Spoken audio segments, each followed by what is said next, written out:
Hello dear students, स्वागत है एक बार फिर से आपके अपने चैनल डिफेंस ट्यूटर में। तो आज के इस वीडियो में हम बात करने वाले हैं नाविक जीडी के रिगार्डिंग सेक्शन 2 के मैथमेटिक्स के चैप्टर क्वाड्रेटिक इक्वेशन के लेक्चर 1 को।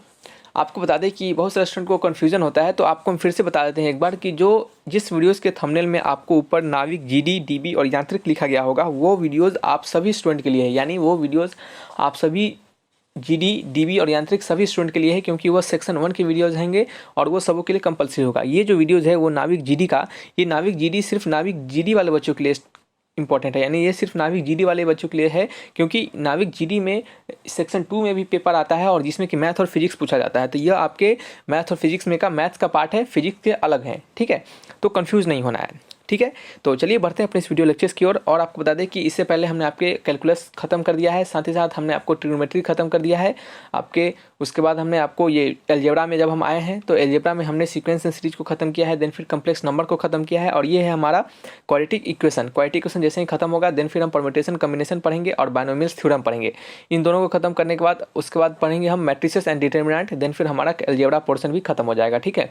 तो चलिए बढ़ते हैं अपने इस वीडियोज़ की ओर। और आपको बता दें कि इन सभी वीडियोज़ के पीडीएफ के रिगार्डिंग और अदर बैचेस के पीडीएफ के रिगार्डिंग हमने प्रीवियस जो भी बैचेज हैं उन सभी वीडियोस के पीडीएफ के रिगार्डिंग हमने आपके लिए 89 रुपीज़ का बैचेस प्लान किया है। तो जो भी स्टूडेंट अभी तक इस बैचेस में ज्वाइन नहीं हुए हैं तो जल्दी से ज्वाइन हो जाइए, क्योंकि ये जितने भी आपको वीडियोज़ यहाँ पे देखने को मिलते हैं इन सभी वीडियोज़ के पीडीएफ आपको दिए जाएंगे, प्रीवियस बैचेस के भी पीडीएफ दिए जाएंगे और आपको इंपॉर्टेंट फार्मूलाज भी दिया जाएगा। यानी जो भी आपके एग्जामिनेशन में जो सिलेबस है उसमें फार्मूलाज पढ़ने हैं वो भी आपको लास्ट में प्रोवाइड करवाया जाएगा। फिर क्वेश्चंस प्रैक्टिस के लिए भी क्वेश्चंस कुछ प्रैक्टिस सेट्स के तौर पे आपको दिए जाएंगे। तो ये सभी आपको बेनिफिट्स मिलेगा। तो कैसे ज्वाइन करना है इस बैचेस को, तो सिंपली आप चैनल को खोलिए, चैनल के स्टार्टिंग में ही आपको एक वीडियोस दिख जाएगा, आप उस वीडियोस पे क्लिक करके इस बैचेस के रिगार्डिंग इन्फॉर्मेशन ले सकते हैं। यदि किसी प्रकार का डाउट होगा आपको इस बैचेस के रिगार्डिंग तो वो भी आप हमसे बिल्कुल वहाँ पे पूछ सकते हैं, ठीक है। तो चलिए बढ़ते हैं अपने इस वीडियोस की ओर। पहला क्वेश्चन यहाँ पे देख सकते हैं, जैसा कि आपको पता है कि क्वाड्रेटिक इक्वेशन हम यहाँ पे स्टार्ट करने वाले हैं, तो बिल्कुल बेसिक से क्वाड्रेटिक इक्वेशन की ओर चलेंगे और जो भी क्वाड्रेटिक इक्वेशन में आपको पढ़ने हैं वो सभी चीज़ यहाँ पे आपको क्लियर करवाते चलेंगे, ठीक है। साथ में क्वेश्चन के थ्रू ही कंसेप्ट आपको देते चलेंगे। सो क्वेश्चन से प्रैक्टिस होता रहेगा, कंसेप्ट भी हमारा रिवाइज हो जाएगा, ठीक है। नंबर 1 क्वेश्चन में लिखा जा रहा है कि find the determinant of quadratic equation. क्या लिखा जा रहा है? Find the determinant of quadratic equation, ये आपको दिया जा रहा है, ठीक है। कहा जा रहा है कि समीकरण इतना का डिस्क्रिमिनेंट यानी विवेचक आपको निकालना है, ठीक है। तो कैसे निकालेंगे इसका डिस्क्रिमिनेंट? तो फर्स्ट ऑफ ऑल आपको पता होना चाहिए कि व्हाट इज डिस्क्रिमिनेंट, ठीक है। तो यहाँ पे नोट करके आप लिख सकते हैं, क्या करके नोट करके लिखिएगा पहला, ठीक है। डिस्क्रिमिनेंट जो होते हैं, डिस्क्रिमिनेंट जो होता है, डिस्क्रिमिनेंट को हम कैपिटल डी से डिनोट करते हैं और इसका वैल्यू होता है b square minus 4ac। Discriminant is equal to क्या होता है? B square minus 4ac। ये आपका डी का वैल्यू होता है, इसे ही हम क्या कहते हैं? डिस्क्रिमिनेंट के नाम से जानते हैं, ठीक है। तो चलिए यहाँ पे जो हमारा जो डिस्क्रिमिनेंट है इसी का वैल्यू में फाइंड करना है। तो सबसे पहले हम यहाँ पे देखेंगे क्वाड्रेटिक इक्वेशन इसको हम जज करेंगे। आपको बता दें कि ये जो डिस्क्रिमिनेंट होता है बी स्क्वायर माइनस 4ac, ये किस क्वाड्रेटिक इक्वेशन के लिए होता है? तो ये क्वाड्रेटिक इक्वेशन हमारा होता है एक्स स्क्वायर, क्या होता है? A X square plus B X plus C equal to 0 के लिए ये हमारा डिस्क्रिमिनेंट होता है, ठीक है। तो हमें क्या करना पड़ेगा? इस इक्वेशन का डिस्क्रिमिनेंट निकालने के लिए इससे कंपेरिजन करना पड़ेगा, ठीक है। तो यहाँ पे हम कंपेरिजन करेंगे तो देखेंगे कि ए का वैल्यू में क्या मिला है? √3 मिल रहा है, ठीक है। उसी प्रकार से बी का वैल्यू में क्या मिला है? 2√2 मिल रहा है एंड सी का वैल्यू मिल रहा है हमें -2√3, ठीक है। ये हमें वैल्यू मिल रहा है। देन फिर इसी का यूज करके हम क्या करेंगे? अपने डिस्क्रिमिनेंट को फाइंड करेंगे। तो चलिए फाइंड कर लेते हैं इसी का यूज करके। तो यहाँ पे डिस्क्रिमिनेंट का वैल्यू हो जाएगा D is equal to b square minus 4ac। B क्या है हमारा? बी बताइए क्या है? तो बी हमारा है आपका 2√2 यानी 2√2 का स्क्वायर। तो 2√2 का स्क्वायर मतलब 8 हो जाएगा, माइनस 4 इंटू ए का वैल्यू √3 है और सी का वैल्यू है 2√3 और वो भी माइनस में है, तो ये हमारा प्लस हो जाएगा। तो 8 प्लस ये आपका 4 2 8 और 8 3 24 हो जाएगा, ठीक है। तो ये कितना हो जाएगा? 24 प्लस 8 आपका हो जाएगा, बताइए कितना? तो ये आपका हो जाएगा 32। तो 32 is the right answer, option number C is the correct answer, ठीक है। यहाँ पे सिंपल बहुत ही लल्लू क्वेश्चन था, बहुत ही ईजी क्वेश्चन था। यहाँ पे डिस्क्रिमिनेंट का फंडा लगाना था। डिस्क्रिमिनेंट आपको पता है कि डिस्क्रिमिनेंट क्या होता है, बस आपको इसका फॉर्मूला यूज करके यहाँ पे इसको पुट कर देना था, ठीक है। नेक्स्ट क्वेश्चन हमारा है नंबर 2 क्वेश्चन। नंबर 2 क्वेश्चन में क्या लिखा जा रहा है? The root of quadratic equation 3x square plus 6x plus 5 equal to 0, ठीक है। आर कहा जा रहा है कि समीकरण इतना का जो मूल होगा यानी रूट होगा वह क्या होगा? वास्तविक एवं समान, यानी आपके वास्तविक एवं समान। चलिए इसको इंग्लिश में लिख देते हैं। चलिए इंग्लिश में भी हमने ऑप्शंस को लिख दिया है, तो अब पढ़िएगा। यहाँ पे हमें पूछा जा रहा है कि ये जो समीकरण है इतना, यानी जो इक्वेशन है हमारा इतना क्वाड्रेटिक इक्वेशन, इस क्वाड्रेटिक इक्वेशन का आपसे पूछा जा रहा है मूल, यानी आपको रूट पूछा जा रहा है, वह क्या होगा? या आपसे यहाँ पे रूट का वैल्यू नहीं पूछा जा रहा है, आपसे यहाँ पे पूछा जा रहा है कि रूट जो होगा वो रियल होगा, इमेजनरी होगा, रियल होगा एंड साथ साथ कॉमन रूट होगा, या फिर रियल होगा साथ साथ डिफरेंट रूट होगा। तो यहाँ पे नोट करके लिखिएगा रूट्स के रिगार्डिंग जो हमारा कंसेप्ट होता है वह कंसेप्ट क्या होता है। ये कंसेप्ट आप जब इस PDF को पढ़िएगा तो वहाँ पे काम आएगा। तो सबसे पहले डी का वैल्यू आपको पता होना चाहिए। डी का वैल्यू होता है आपका, चलिए डी का वैल्यू पता होना चाहिए, होने से पहले हमें यह पता होना चाहिए कि हमारा जो इक्वेशन होता है वह क्या होता है। तो हमारा जो क्वाड्रेटिक इक्वेशन होता है ax² plus bx plus c equal to 0 के लिए ये हमें बताया जाता है, और इसी को हम अपने जितने भी इक्वेशन होते हैं उस पर अप्लाई करते हैं। इस इक्वेशन के लिए जो डी का वैल्यू होता है वो क्या होता है, तो इस इक्वेशन के लिए डी का वैल्यू होता है b² माइनस 4ac। ठीक है, क्या होता है b² माइनस 4ac होता है। ठीक है, ये डी का वैल्यू होता है। देन फिर हम क्या कर सकते हैं, यहाँ से अब हमें पता करना है कि डी का ऐसा क्या क्या वैल्यू हो सकता है जिससे कि हमारे रूट्स जो हो सकते हैं वो अलग अलग हो सकते हैं। तो यहाँ पे लिखिएगा यदि आपका डी क्या हो ग्रेटर देन इक्वल टू 0 होगा तो रूट्स क्या होगा आपका रियल, क्या होगा रियल रूट्स होगा, एंड क्या होगा आपका रियल, एंड क्या हो सकते हैं आपके बताइए डिफरेंट। या फिर आप चलिए ऐसा लिखिएगा यदि आपका डी जो होगा आपका सिर्फ ग्रेटर देन 0 होगा तो रूट्स आपका क्या होगा आपका रियल एंड डिफरेंट। ठीक है, डिफरेंट। ठीक है, डिफरेंट। अब यहाँ पे ये पहला पॉइंट करके लिख लीजिएगा, ये हमारा पहला पॉइंट। दूसरा पॉइंट क्या लिखेगा, दूसरा पॉइंट लिखेगा कि यदि आपका जो डी का वैल्यू होगा वो क्या होगा, यदि आपका 0 होगा इक्वल के, यानी इक्वल टू 0 होगा तो हमारा रूट्स कैसा होगा आपका रियल एंड इक्वल, या फिर लिख सकते हैं कॉमन रूट्स यानी इक्वल रूट्स। ठीक है, फिर तीसरा पॉइंट क्या लिखेगा, तीसरा पॉइंट यहाँ पे लिखिएगा, तीसरा पॉइंट लिखिएगा कि यदि आपका जो रूट्स होगा यानी डी का जो वैल्यू होगा वो यदि आपका लेस देन 0 होगा तो रूट्स कैसा होगा हमारा इमेजनरी एंड क्या होगा आपका डिफरेंट। ठीक है, क्या होगा इमेजनरी एंड डिफरेंट। यहाँ पे जगह नहीं है तो आप समझ लीजिएगा। ठीक है, इमेजनरी, चलिए बगल करके लिख देते हैं, ज़्यादा बेहतर रहेगा। डी जो होगा वो लेस देन 0 होगा तो क्या होगा रूट्स हमारा इमेजनरी एंड डिफरेंट। ठीक है, इमेजनरी एंड डिफरेंट रूट्स, समझ रहे हैं। तो यही तीनों कंसेप्ट लगा क्या करते हैं, इन सभी क्वेश्चंस को हम बनाते हैं। तो चलिए इन सभी कंसेप्ट को लगा के हम अपने इस क्वेश्चंस को फाइंड करते हैं। तो यहाँ पे जो हमारा है ये कंसेप्ट होता है। आप देखिए यहाँ हम सिंपली यदि आपको कंसेप्ट पढ़ाते हैं तो कंसेप्ट में सीधे यही आपको बता के चले जाते हैं। ठीक है, अगर आप इस पर खुद से क्वेश्चंस को प्रैक्टिस नहीं करते तो इस कंसेप्ट को अच्छे से यूज करना आपको नहीं आता। लेकिन यहाँ पे हम आपको कंसेप्ट बता दिए, साथ में यहाँ क्वेश्चन प्रैक्टिस करवा देंगे, दोनों काम एक साथ हो जाएगा। ठीक है, चलिए तो यहाँ पे जो डी का वैल्यू होता है वो क्या होता है, डी का वैल्यू होता है b² minus 4ac।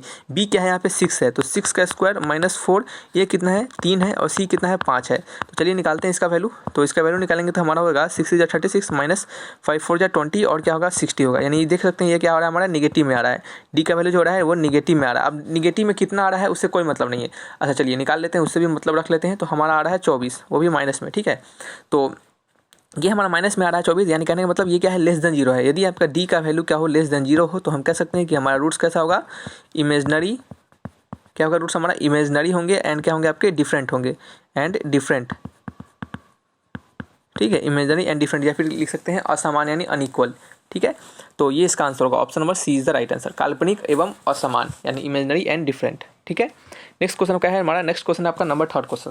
Number third question में क्या लिखा जा रहा है कि the root of quadratic equation k² x² plus kx plus 1 equal to 0 are of which type when k not equal to 0। ठीक है, कहा जा रहा है कि जो इस क्वाड्रेटिक इक्वेशन का k जो होगा वो किस, सॉरी एक बार फिर से पढ़ते हैं, the roots of quadratic equation इतना are of which type when k not equal to 0। यानी कहने का मतलब इस क्वाड्रेटिक इक्वेशन का जो रूट्स होगा वो किस प्रकार का होगा जब आपका k नॉट इक्वल टू 0 होगा तब। ठीक है, तो ठीक है वही हमारा डिस्क्रिमिनेंट का फंडा लगाना है। किसका फंडा लगाना है, डिस्क्रिमिनेंट का फंडा लगाना है। तो चलिए लगाते हैं। देखिए क्वेश्चंस जितना ज़्यादा से ज़्यादा आप खुद से प्रैक्टिस भी कीजिएगा। देखिए हमारे बताने के बाद यदि आप क्वेश्चंस को और ज़्यादा से ज़्यादा प्रैक्टिस करते हैं तभी जाके आपको इसका फ़ायदा मिलेगा। ठीक है, तो क्वेश्चंस प्रैक्टिस करने के लिए आप बुक्स को बाय कीजिए, बुक्स के लिंक डिस्क्रिप्शन में दिए गए हैं, बुक्स को बाय करके बुक्स को बना लीजिए। ठीक है, आपकी कोस्ट गार्ड के रिगार्डिंग जो बुक्स है उसको बनाइए। देन फिर आप प्रैक्टिस सेट्स को ज्वाइन कीजिए, ऑनलाइन प्रैक्टिस सेट्स ज्वाइन कीजिए। आप परीक्षा ऐप के ऑनलाइन प्रैक्टिस सेट्स को ज्वाइन कर सकते हैं, वो अच्छा प्रैक्टिस सेट्स है। ठीक है, तो आप उसे भी ज्वाइन कीजिए। ठीक है, कैसे ज्वाइन करना है क्या करना है तो आप कमेंट बॉक्स में लिखिएगा, हम आपके कमेंट्स का जवाब जरूर देंगे। ठीक है, आपको वहाँ पे सभी कुछ अच्छे से डिटेल में बता देंगे। ठीक है, तो परेशान होने की जरूरत नहीं है, लेकिन क्वेश्चन ज़्यादा से ज़्यादा प्रैक्टिस कीजिए, चाहे जहाँ से आप कीजिए। ठीक है, तो यहाँ पे हमारा यह हो गया। अब हम क्या कर सकते हैं, अब हम कर सकते हैं इसके डी का वैल्यू को निकाल सकते हैं। तो डी का वैल्यू क्या हो जाएगा, डी इक्वल टू हो जाएगा b² मतलब k का स्क्वायर, b² माइनस 4ac। ये कितना आपका k² है और c कितना है आपका सिंपल आपका 1 है। ठीक है, तो ये आपका हो गया। तो यहाँ से वैल्यू हमें मिला -3 × k²। क्या मिला वैल्यू हमें -3 × k² मिल गया। तो आप देख सकते हैं कि डी का वैल्यू जो होगा आपका वो क्या है -3 × k² है, यानी ये लेस देन 0 है। जब वो लेस देन 0 होगा तो रूट्स कैसा होगा आपका, रूट्स हमारा होगा काल्पनिक एवं असमान, यानी समझ रहे हैं ये आपका ठीक है। तो रूट्स कैसा होगा हमारा, इमेजिनरी एवं असमान, यानी इमेजिनरी एंड डिफरेंट, यानी काल्पनिक एवं असमान। ठीक है, चलिए नेक्स्ट आपका है क्वेश्चन नंबर 4 का। नंबर 4 क्वेश्चन में लिखा जा रहा है कि find the positive value of K for which the quadratic equation इतना हैज इक्वल रूट्स। कहा जा रहा है कि आपको के का वैल्यू बताना है जहाँ की इस क्वाड्रेटिक इक्वेशन का जो रूट्स हैं वो क्या आपके इक्वल है। तो हमने आपको बताया था कि यदि आपको जब इक्वल रूट्स दिया जाए, यदि आपको जब इक्वल रूट्स दिया जाए तो क्या होता है आपका, उस समय d = 0 होता है। किसके लिए, for equal roots. For equal roots के लिए क्या होता है, d हमारा greater than 0, sorry equal to 0 होता है। d क्या होता है आपका, इक्वल टू 0 होता है। ठीक है, तो हमने यहाँ पे किया d का वैल्यू क्या होता है, b² - 4ac = 0। तो यहाँ b का वैल्यू क्या है, k² - 4, a का वैल्यू कितना है 1 और c का वैल्यू कितना है 4 है, इक्वल टू 0। तो k² का वैल्यू क्या हो गया, 4 का स्क्वायर हो गया। तो यहाँ से हमें k का वैल्यू क्या निकल गया, तो हम यहाँ पे k का वैल्यू निकल गया +-4। तो यहाँ पे हम k का वैल्यू क्या लेंगे, तो k का वैल्यू हम लेंगे 4 और k का वैल्यू क्या होगा -4 हम नहीं लेंगे। क्यों नहीं लेंगे, क्योंकि यहाँ पे लिखा जा है कि for positive value of k के पॉजिटिव वैल्यू को लेते, k का नेगेटिव वैल्यू नहीं लेंगे। ठीक है, इसका आंसर ये हमारा वैल्यू नहीं होगा। आंसर क्या होगा हमारा, k = 4 is the right answer. Option number A is the correct. ठीक है, चलिए नेक्स्ट क्वेश्चन है। नेक्स्ट क्वेश्चन हमारा है नंबर 5 क्वेश्चन। नंबर 5 क्वेश्चन में लिखा जा रहा है, पढ़िएगा क्या लिखा जा रहा है। लिखा जा रहा है यहाँ पे कि if the roots of quadratic equation इतना have real and unequal roots then which of the following correct. ठीक है, कहा जा रहा है कि यदि हमारे क्वाड्रेटिक इक्वेशन का ये जो क्वाड्रेटिक इक्वेशन है इसका रूट्स जो है वो रियल है और क्या है, अनइक्वल है। तो हमने आपको बताया था कि for real and unequal roots, या फिर कह सकते हैं डिफरेंट रूट्स, उस कंडीशन में क्या होगा, for real and unequal roots में हमारा क्या होगा, डी जो वैल्यू होगा वो क्या होगा, ग्रेटर देन इक्वल टू 0 होगा। ग्रेटर देन इक्वल टू, चलिए अनइक्वल कहा जा रहा है तो सिंपल ग्रेटर देन का वैल्यू लगाते हैं। ठीक है, और सिंपल आपसे पूछता किसी क्वेश्चन में, यदि ऐसा दे दे कि फॉर रियल रूट्स, कहा जा रहा है कि दे दे क्वेश्चन में कि ये क्वाड्रेटिक इक्वेशन है, इनके क्या है रूट्स रियल है, तो इनमें से कौन सा कंडीशन सही होगा। तो उस कंडीशन में जब आपको सिंपल रियल दिया जाए, ना कि इक्वल ना ही अनइक्वल, ऐसा दोनों में से कोई ऑप्शन नहीं हो, सिंपल आपको रियल कहा जाए, तो आप क्या करेंगे, उस कंडीशन में डी का value greater than equal to दोनों का साइन यूज करेंगे। ठीक है, लेकिन यहाँ पे हमें स्पष्ट रूप से कहा दिया जा रहा है कि रियल के साथ साथ अनइक्वल भी है। ठीक है, तो अनइक्वल के कंडीशन में हम ऐसा इक्वल टू का साइन नहीं लगा सकते, इसका आंसर हमने यहाँ पे इक्वल टू का साइन नहीं लगाया। ठीक है, तो ये भी बहुत स्टूडेंट को कंफ्यूजन होता है, कहीं पे वो देखते हैं डी का value greater than equal to दिया जाता है, कहीं पे डी का वैल्यू ग्रेटर देन दिया जाता है। तो ये आपका जो हमने अभी बताया है वही इसका रीजन होता है। ठीक है, चलिए तो इसको बनाइए, डी का वैल्यू ग्रेटर देन 0, तो डी क्या हमारा b² - 4ac, b² - 4ac greater than 0। B क्या हमारा बताइए, बी कहाँ है, बी यहाँ पे 2 है, तो 2 का स्क्वायर 4 -4 इंटू ए का वैल्यू k है और c का वैल्यू 1 है, ग्रेटर देन 0। तो यहाँ से हमें क्या पता चला, 4 ग्रेटर देन 4k, तो k से आपका 4 से 4 कट जाएगा, तो क्या होगा आपका k का value <1, k is the <1। Option number C is the right answer. ठीक है, नेक्स्ट आपका है नंबर 6। नंबर 6 क्वेश्चन में लिखा जा रहा है कि find the value of k for which the roots of quadratic equation इतना आर इक्वल। कहा जा रहा है कि किस k का कौन सा ऐसा वैल्यू होगा जिसके लिए आपका ये जो क्वाड्रेटिक इक्वेशन होंगे उनके रूट्स क्या होंगे, इक्वल होंगे। तो फॉर इक्वल रूट्स के लिए d का वैल्यू होता है 0 के बराबर, यानी b² - 4ac का वैल्यू होता है 0 के बराबर। तो यहाँ से हमें b का वैल्यू क्या है, b का वैल्यू है k का स्क्वायर -4 का वैल्यू 4 रहेगा, a का वैल्यू 3 और c का वैल्यू 3 इक्वल टू 0। तो k स्क्वायर इक्वल टू क्या हो जाएगा बताइए, 4 × 3 का स्क्वायर। तो k का वैल्यू यहाँ से क्या निकल जाएगा, k का यहाँ से वैल्यू निकलेगा हमारा 2 × 3, तो यहाँ पे लिखेंगे +-6, क्या निकलेगा, +-6 निकलेगा। सिंपल रूट चढ़ा दीजिएगा, वैल्यू आ जाएगा। तो +-6 इज द राइट आंसर। ठीक है, आपको यहाँ पे नहीं कहा जा रहा है कि प्लस लेना है माइनस लेना है, तो आप +-6 दोनों ले सकते हैं। तो आंसर होगा ऑप्शन नंबर सी। नेक्स्ट आपका है नंबर 7। नंबर 7 क्वेश्चन में क्या लिखा जा रहा है, find the value of k for which sum of roots and product of roots of quadratic equation इतना आर इक्वल। ठीक है, कहा जा रहा है कि k के किस वैल्यू के लिए जो आपके सम ऑफ रूट्स होंगे और प्रोडक्ट ऑफ रूट्स होंगे वो आपके इक्वल होंगे।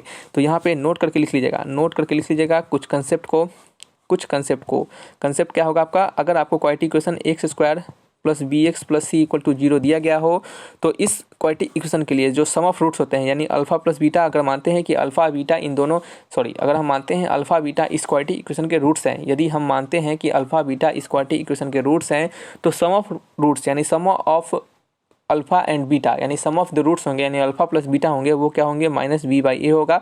और प्रोडक्ट ऑफ रूट्स यानी अल्फा इंटू बीटा जो होगा वो क्या होगा आपका c/a, यानी कहने मतलब b/a कहने का मतलब क्या होगा आपका coefficient of x upon a minus के साथ, और अल्फा इंटू बीटा क्या होगा, coefficient of constant term upon a, यानी कहने का मतलब coefficient of constant term upon coefficient of x²। ठीक है, वो भी प्लस में।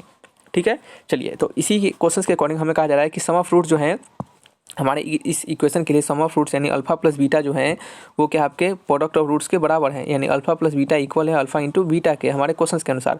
तो अल्फा प्लस बीटा क्या होते हैं माइनस बी बाई ए, और अल्फा इंटू बीटा क्या होते हैं सी बाई ए। तो minus B by A equal to C by A से ए कट गया, तो यहाँ पे वैल्यू हो गया माइनस बी इक्वल टू सी।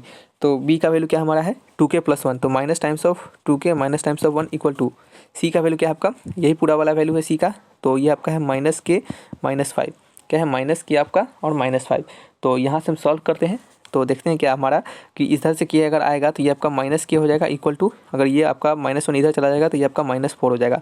तो के इक्वल टू क्या निकलेगा, यहाँ से हमें 4 निकलेगा, तो क्या होगा 4 is the right answer. Option match करेंगे, option number D is the correct answer. ठीक है, नेक्स्ट क्वेश्चन की ओर बढ़ते हैं। नेक्स्ट क्वेश्चन हमारा क्या है, नेक्स्ट क्वेश्चन आपका है नंबर 8। नंबर 8 में लिखा जा रहा है कि इफ़ अल्फा एंड बीटा, यानी कहने मतलब यदि ए और बी लिखा जा रहा है तो आप इसको अल्फा बीटा एज्यूम कीजिएगा, आप इसको अल्फा बीटा एज्यूम कीजिएगा। ठीक है, यहाँ पे अल्फा मानिएगा और यहाँ पे क्या मानिएगा बीटा। यदि आपका अल्फा बीटा क्या है रूट्स ऑफ क्वाड्रेटिक इक्वेशन इतना, यानी इस क्वाड्रेटिक इक्वेशन के क्या है रूट्स है, then find the value of a to the power 4 b q plus a q plus b to the power 4। ठीक है, इसका वैल्यू से पूछा जा रहा है। तो सिंपल क्वेश्चन है, कोई इसमें हाथी घोड़ा एकदम दिमाग नहीं लगाना है, देखिएगा समझदारी से तो बनेगा। देखिए कैसे बनेगा, a to the power 4 b q. अब देखिए यहाँ पे जो जहाँ जहाँ a है वहाँ अल्फा लिख लीजिएगा और जहाँ जहाँ b है वहाँ क्या कर दीजिएगा बीटा लिख लीजिएगा। ठीक है, तो आपको समझाने के लिए यहाँ पे हमने आपको a और b डाला था ताकि क्या हो अल्फा बीटा यहाँ पे आपको कन्फ्यूज़न ना दे। तो ए इक्वल टू अल्फ़ा लिख लीजिएगा और अल्फ़ा और बी इज इक्वल टू क्या लिख लीजिएगा बीटा लिख लीजिएगा। ठीक है, तो कोई इसमें कन्फ्यूज़न आपको नहीं होगा। ठीक है, चलिए तो यहाँ पे अब जहाँ जहाँ अल्फ़ा है जहाँ उसको ए मानिएगा और जहाँ जहाँ बीटा है उसको बी मानिएगा, या फिर जहाँ जहाँ ए है उसको अल्फ़ा, जहाँ जहाँ बी है उसको बीटा। तो यहाँ पे हमारा हो गया अल्फ़ा टू द पावर 4, क्योंकि हमें अल्फ़ा और बीटा लिखने का आदत होता है, इस कारण से हम जगह जगह पे अल्फ़ा बीटा ही यूज करते हैं। ठीक है, तो ये हो जाएगा अल्फ़ा क्यूब और बीटा पे पावर 4। तो अल्फ़ा क्यूब और बीटा पे पावर क्यूब इसको कॉमन ले लेते हैं, तो यहाँ पे हो जाएगा हमारा अल्फ़ा प्लस बीटा। ठीक है, हमारा क्वाड्रेटिक इक्वेशन क्या है, हमारा क्वाड्रेटिक इक्वेशन यह है। क्वाड्रेटिक इक्वेशन इसको एक बार ठीक से लिख लेते हैं, क्वाड्रेटिक इक्वेशन को यहाँ पे लिखते हैं। तो चलिए यहाँ नहीं, यहाँ लिखते हैं x square minus 6x plus 2 equal to 0 है। यहाँ से यदि हम अल्फा प्लस बीटा निकालें तो वो क्या होता है माइनस बी बाई ए, यानी -6 अपॉन ए, और पहले से माइनस है तो 6 अपॉन ए यानी 6 अपॉन 1, तो सिंपल आपका हो जाएगा 6। ठीक है, अल्फा इंटू बीटा क्या हो जाएगा सी बाई ए यानी 2 अपॉन 1 यानी सिंपल 2 हो जाएगा। ठीक है, तो ये हमारा अल्फा प्लस बीटा और अल्फा इंटू बीटा का वैल्यू निकल गया। यहाँ पे आप देखिएगा यदि गौर से, तो ये आपको क्या दिख रहा है, ये आपको दिख रहा होगा क्या अल्फा इंटू बीटा का होल क्यूब, और ये क्या दिख रहा है आपको अल्फा प्लस बीटा दिख रहा है। तो अल्फा इंटू बीटा का वैल्यू क्या है 2 आया है, तो 2 का होल क्यूब इंटू में अल्फा प्लस बीटा का वैल्यू 6 है, तो कितना हो जाएगा 8 इंटू 6, 8 इंटू 6 तो कितना हो जाएगा 48। Answer option number b. ठीक है, नेक्स्ट क्वेश्चन है, सिंपल क्वेश्चन था ये भी। चलिए नेक्स्ट आपका है number 9th question. Number 9th में लिखा जा रहा है कि the if one of the roots of quadratic equation, if one of the roots of quadratic equation इतना is 2 then the other roots is, यदि एक रूट्स इस क्वाड्रेटिक इक्वेशन का 2 है तो अदर रूट्स क्या होगा, देन अदर रूट्स इज। ठीक है, तो चलिए देखते हैं, एक रूट्स यानी अल्फा प्लस बीटा आपको अगर इस क्वाड्रेटिक इक्वेशन का निकाले तो वो क्या होगा आपका -p/2 हो जाएगा। ठीक है, और अल्फा इंटू बीटा निकाले तो वो क्या हो जाएगा आपका 4/2 हो जाएगा। ठीक है, तो हमें एक रूट्स दिया जा रहा है तो हम मानते हैं अल्फा इक्वल टू 2 मान लेते हैं, आपसे अदर रूट्स पूछा जा रहा है तो इसको 2 इंटू बीटा डाल सकते हैं इक्वल टू 4/2, ये क्या हो जाएगा आपका 2 से कट जाएगा, तो ये क्या हो जाएगा 2 इंटू बीटा इक्वल टू 2, तो 2 से 2 कट जाएगा, बीटा इक्वल टू 1, यानी एक रूट्स अगर आपका 2 है तो दूसरा रूट्स क्या होगा आपका 1 होगा। Option number A is the right answer. ठीक है, अब यहाँ पे आपको सोचे होंगे कि ये क्यों लिख रहे हैं हम, ये हमने क्यों लिखा, तो ये हमने लिखा है आपको कि यदि आपको यहाँ पे अगर p का वैल्यू पूछ देता तो आप क्या करते हैं, तो p का वैल्यू पूछ देता तो आप क्या करते हैं, यहाँ पे हमें पता है अल्फा प्लस बीटा, हमने अल्फा और बीटा का वैल्यू निकाल लिया जो कि क्या है 2 + 1, और ये क्या है आपका p/2 के बराबर है। तो यहाँ से 2 + 1 कितना होता है 3 होता, 3 इक्वल टू -p/2, तो p का वैल्यू क्या होता है आपका -6 हो जाता। तो यदि आपको किसी क्वेश्चन में ऐसा भी पूछ दे तो आप इस तरीके से इस क्वेश्चन को बना सकते थे। ठीक है, तो ये हमने आपको इस कारण से ये वैल्यू लिखा है, नहीं तो इसका दूसरा यहाँ पे कोई काम नहीं है, सिर्फ आप इस इक्वेशन को लगा के भी फाइंड कर सकते थे। समझ रहे हैं। नेक्स्ट आपका क्वेश्चन है नंबर 10th। नंबर 10th में लिखा जा रहा है कि if alpha and beta roots of quadratic equation इतना। ठीक है, ये अल्फा बीटा यदि इस क्वाड्रेटिक इक्वेशन के रूट्स है तो आपको इसका वैल्यू पूछा जा रहा है, इसका वैल्यू आपसे पूछा जा रहा है। ठीक है, कोई बात नहीं, इसका वैल्यू निकाल लेंगे। हमें दिया गया है 1/अल्फा प्लस 1/बीटा -2 इंटू अल्फा बीटा। हमारा क्वाड्रेटिक इक्वेशन क्या है x² - 5x + 4 इक्वल टू 0 है।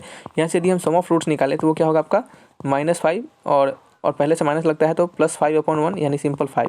अल्फा इंटू बीटा निकालेंगे तो क्या होगा 4/1 यानी सिंपल 4 हो जाएगा। ठीक है, ये हमारा वैल्यू होगा। अब हम क्या कर सकते हैं, इसका यहाँ पे यूज करेंगे।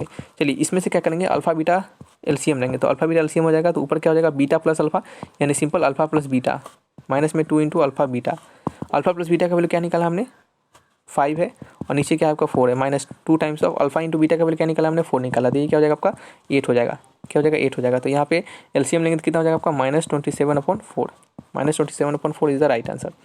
ठीक है, ऑप्शन मैच कीजिए, -27/4 ऑप्शन मैच करेंगे, option number C is the correct answer. ठीक है, तो ये क्या था, आपको इस तरीके से इन क्वेश्चंस को बनाना है। यहाँ पे आपने alpha beta sum of roots और प्रोडक्ट ऑफ रूट्स के बारे में सीखा है, डिस्क्रिमिनेंट के बारे में सीखा है। ठीक है, तो नेक्स्ट वीडियोस में और भी बचे हुए कुछ और भी क्वेश्चंस है, कुछ और भी कंसेप्ट है, उसको बताएंगे, देन फिर हम इस चैप्टर्स को खत्म करेंगे। इसके आपको 2 वीडियोस और भी दिए जाएंगे, देन फिर हम नेक्स्ट चैप्टर अपने नया जो चैप्टर है हमारा वो क्या होगा आपका बाइनोमियल्स थ्योरम होगा या फिर परम्यूटेशन कॉम्बिनेशन होगा, उसकी ओर बढ़ेंगे। ठीक है, तो चलिए रखते हैं इस वीडियो कहीं पे, मिलेंगे नेक्स्ट वीडियोज़ में।